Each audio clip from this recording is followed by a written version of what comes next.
In the churches of George Herbert's day, there would have been many people buried.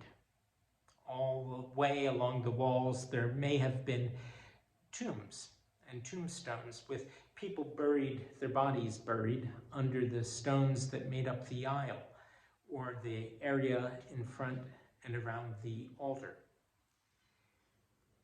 We don't really do that so much anymore, although it does happen from time to time. Most of our burials are outside in cemeteries.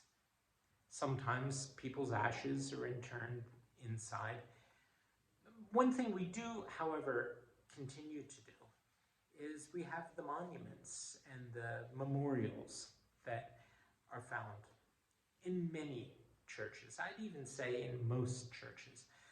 The one behind me is a memorial for all the members of this church who died, or who served, who served in World War I. And out of that whole bunch, it's amazing that there is only, out of this whole panel, only one listed who died in the war.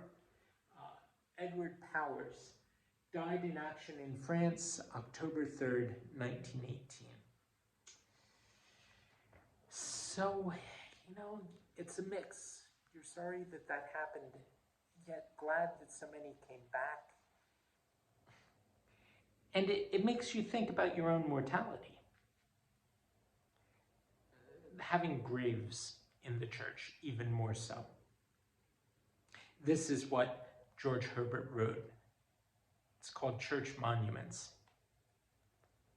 While that my soul repairs to her devotion, here I entomb my flesh, that it betimes may take acquaintance of this heap of dust, to which the blast of death's incessant motion, fed with the exhalation of our crimes, drives all at last. Therefore, I gladly trust my body to the school, that it may learn to spell his elements and find his birth written in dusty heraldry and lines, which dissolution sure doth best discern, comparing dust with dust and earth with earth. These laugh at Geta marble, put for signs, to sever the good fellowship of dust, and spoil the meeting.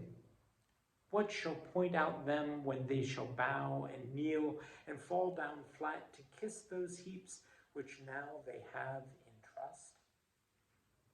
Dear flesh, while I do pray, learn here thy stem and true descent, that when thou shalt grow fat and wanton in thy cravings, thou mayst know that flesh is but the glass which holds the dust that measures all our time, which also shall be crumbled into dust. Mark here below how tame these ashes are, how free from lust, that thou mayst fit thyself against the fall.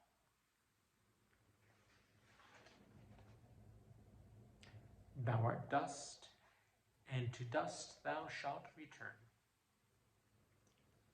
Just ask them.